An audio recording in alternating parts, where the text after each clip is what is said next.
मुफ्ती तारिक मसूद के बयानात के लिए तारिक मसूद ऑफिशियल को सब्सक्राइब करें। तारिक मसूद ऑफिशियल।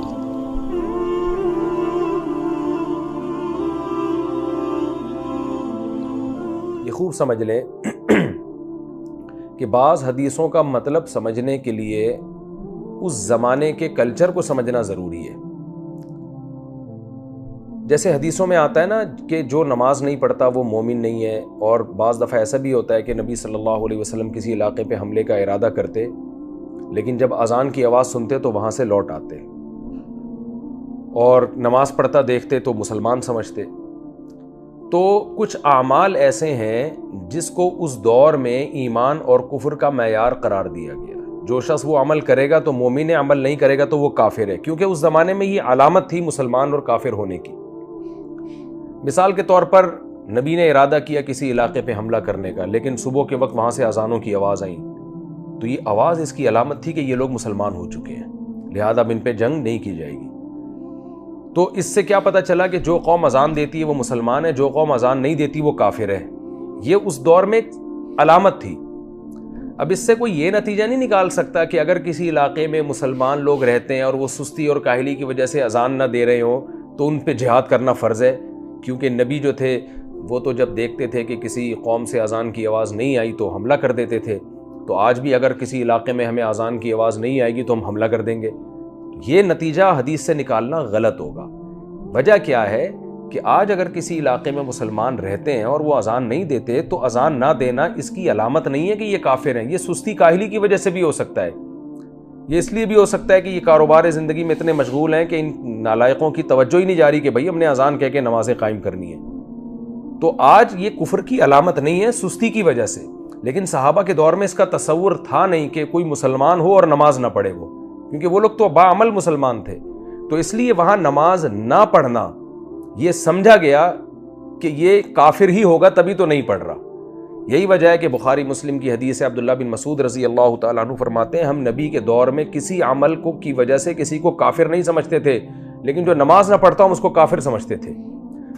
तो इस हदीस की बेस पर इमाम अहमद बिन हम्बल ने यह फतवा दिया है कि जो शख्स जानकर फ़र्ज नमाज छोड़ दे वो वाकई इस्लाम से खारिज है। और सऊदी अरब में जो शेख बिन बाज मुफ्ती आज़म गुजरे वहाँ के रहमहुल्लाह, और शेख सालेह अल उसैमीन जो उनके नाइब थे रहमहुल्लाह, इन दोनों हजरात का भी यही फतवा था और आज भी उनके वही फतवे छपते हैं कि जिसने एक नमाज भी अगर जान कर क़ज़ा कर दी तो वो काफिर हो जाएगा, उसको मुसलमानों के कब्रिस्तान में दफन नहीं किया जाएगा, बीवी से उसका निकाह भी ख़त्म हो जाएगा। तो उस पर वाजिब होगा कि वो तौबा करे, तौबा के बाद निकाह भी दोबारा पढ़े और ऐलान करे कि मैंने इस्लाम कबूल किया है। तो उनके फतावा आज भी सऊदी अरब से छपते हैं और वो किताबों में, यहाँ तक कि शेख बिन बाज का ये भी फतवा था कि एक आदमी अगर उसको पता है कि भाई सुबह फजर की नमाज मसलन 5:30 बजे है, लेकिन वो अलार्म लगा के सोता है 7:30 बजे का कि उसने ऑफिस जाना है, यानी जानकर पक्की नीयत से सो रहा है कि मैंने फजर में उठना नहीं है, तो ये शख्स भी इस्लाम से खारिज हो जाएगा। और ये इमाम अहमद बिन हम्बल रहमहुल्लाह ताला की यही राय है कि नमाज का जो छोड़ने वाला है वो काफिर है। और वो उन्हीं हदीसों से इस्तिदलाल करते हैं कि जिसने नमाज छोड़ दी वो काफिर हो गया। और चलो इस हदीस में तो तावील की जा सकती है कि जिसने नमाज छोड़ दी वो काफिर हो गया, यहाँ कुफ्र से मुराद है अमली काफिर, यानी काफिरों वाला अमल। जैसे कि हदीस में आता है जिसने मुआहदे की खिलाफ वर्जी की वो मोमिन ही नहीं है, जिसने पेट भर के खाना खाया पड़ोसी भूखा सोया वो मोमिन नहीं है। तो जो तावील इस हदीस में होती है कि भाई मोमिन से मुराद कामिल मोमिन नहीं है, तो वो तावीलात इसमें भी होती है। लेकिन इमाम अहमद बिन हम्बल के नज़दीक ये जो अब्दुल्ला बिन मसूद की हदीस है वो कहते हैं इसकी तो कोई तावील हो ही नहीं सकती, इसलिए कि अब्दुल्ला बिन मसूद कह रहे हैं कि हम नबी के दौर में किसी अमल को कुफ्र नहीं समझते थे, यानी कोई पड़ोसी को खाना ना खिलाए तो इससे हम ये नहीं समझते थे कि काफिर हो गया। क्या मतलब, हम तो उस हदीस की तावील करते थे। तो अब्दुल्ला बिन मसूद फरमाते हैं हम नबी के दौर में किसी अमल को कुफ्र नहीं समझते थे, क्योंकि कुफ्र का ताल्लुक अकीदे से अमल से नहीं है, लेकिन नमाज के क़ज़ा कर देने को हम कुफ्र समझते थे और उसको समझते थे कि ये काफिर है।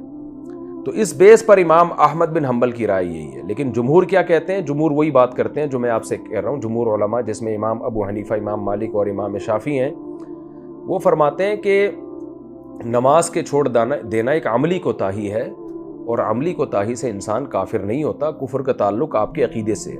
ہاں کوئی ایسا عمل کرے جس سے یہ پتہ چلے کہ یہ شخص اسلام کی توہین کر رہا ہے، جیسے کوئی خدا نخواستہ اللہ نہ کرے معاذ اللہ قرآن پہ پاؤں رکھ کے کھڑا ہو جائے، تو ہے تو یہ عمل لیکن یہ شدید ترین توہین ہے اور یہ اس کے دل کے عقیدے کی عکاسی کر رہی ہے، تو ایسے عمل سے تو کافر ہو جائے گا کیونکہ یہ توہین کر رہا ہے. جبکہ نماز کا قضا کرنے والا توہین نہیں کر رہا، وہ ایک عملی لحاظ سے کوتاہی کر رہا ہے جو گناہ ہے، جیسے کوئی زنا کرتا ہے، کوئی چوری کرتا ہے.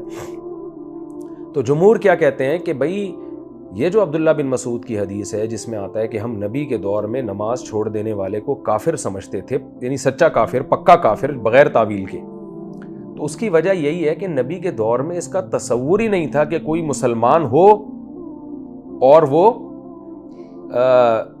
نماز بھی جان کر چھوڑ دے، یہ تصور نہیں تھا. تو یہ ایک سائن تھی، علامت تھی نماز. جیسے حدیث میں آتا ہے ہمارے اور کفر کے درمیان فرق نماز ہے، یعنی نماز سے پتہ چلے گا کہ تم مومن ہو یا نہیں ہو. تو آج جو سستی کی وجہ سے نمازیں چھوڑی جا رہی ہیں وہ اس میں داخل نہیں ہے. تو اس لیے اس دور میں تو واقعی ایسا تھا، جو نماز نہیں پڑھ رہا تو یہ علامت تھی بھائی کافر ہے یہ، کیونکہ مسلمان ہوتا تو نماز پڑھتا. اس کی میں ایک مثال دیتا ہوں کہ آج بھی ہمارے ہاں کوئی مسلمان کبھی مندر میں نہیں جاتا، یعنی مندروں میں جو ہندو لوگ ہفتہ ہفتہ جا رہے ہوتے ہیں یا عیسائی لوگ چرچ میں جا رہے ہوتے ہیں، تو اگر آپ دیکھ رہے ہیں کوئی مسلمان ہر مسجد میں کبھی آتا نہیں ہے لیکن چرچ جاتا ہے تو ہم اس کو عیسائی سمجھیں گے. بھئی یہ تو عیسائی کر رہے ہیں ایسا. کیوں؟ کوئی مسلمان ایسا نہیں کرتا. اگر کوئی ایسا کر رہا ہے تو اس کا مطلب وہ کرسچن ہے، وہ عیسائی ہے. تو لیکن اگر خدا نخواستہ مسلمانوں میں یہ فیشن آ جائے، رواج ہو جائے کہ وہ چرچ بھی جا رہے ہیں اور مسجد بھی جا رہے ہیں، لیکن چرچ عبادت کے لیے نہیں جا رہے، ویسے انٹرٹینمنٹ کے لیے جا رہے ہیں، پھر ان پہ کفر کا فتویٰ نہیں لگے گا. ہاں ان کو یہ تو کہا جائے گا یہ گناہ کبیرہ کے مرتکب ہیں، یہ ایک اسلام کا ایک شاعر کی دھجیاں اڑا رہے ہیں، لیکن کافر نہیں قرار دیا جائے گا. تو کچھ چیزیں علامات ہوتی ہیں کہ جن کو دیکھ کر انسان اندازہ لگا لیتا ہے کہ یہ کافر ہے. اس کی مثال ایسے ہے کہ علماء یہ بیان کرتے ہیں اگر کوئی کسی مندر میں جا کے کسی بت کے سامنے جھکے تو ہم اس کو کافر ہی سمجھیں گے.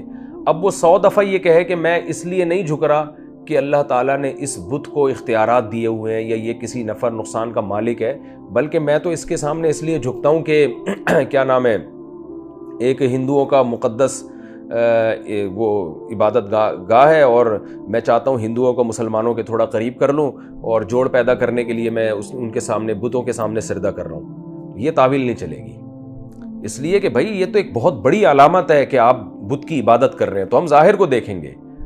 تو خوب اچھی طرح سمجھ لیں کچھ چیزیں نبی کے دور میں شاعر تھیں، علامات تھیں، اور آج بھی عرف میں جو چیز اسلام کی علامت کہلائے گی اس کی وجہ سے ہم اس کو مسلمان سمجھیں گے. اور جو چیزیں کافروں کی علامتیں ہیں اگر کوئی ان کو اختیار کرتا ہے اور بغیر کسی تعویل کے اور کوئی شرعی مجبوری بھی نہ ہو اس کو، جیسے کوئی قتل کی دھمکی دے دے تو ایک الگ بات ہے، تو پھر ہم اس کو کافر ہی سمجھیں گے جب تک کہ وہ توحید کا اور اقرار نہیں کرتا اور اپنے اس عمل کی کوئی توجیہ بیان نہیں کرتا. جیسے کوئی بت کے سامنے جا کے سجدہ کرے گا تو وہ پھر بے شک 100 دفعہ کہتا رہے میری نیت یہ تھی وہ تھی، ہم یہ سمجھیں گے یہ اسلام سے خارج ہو گیا اور اس پہ کفر کا حکم لگایا جائے گا، اس کا نکاح ختم ہوگا، دوبارہ اسلام قبول کرے گا، برات کا اعلان کرے گا اور پھر دوبارہ نکاح ہوگا، حج کیا ہوگا تو وہ باطل ہو جائے گا اس کا.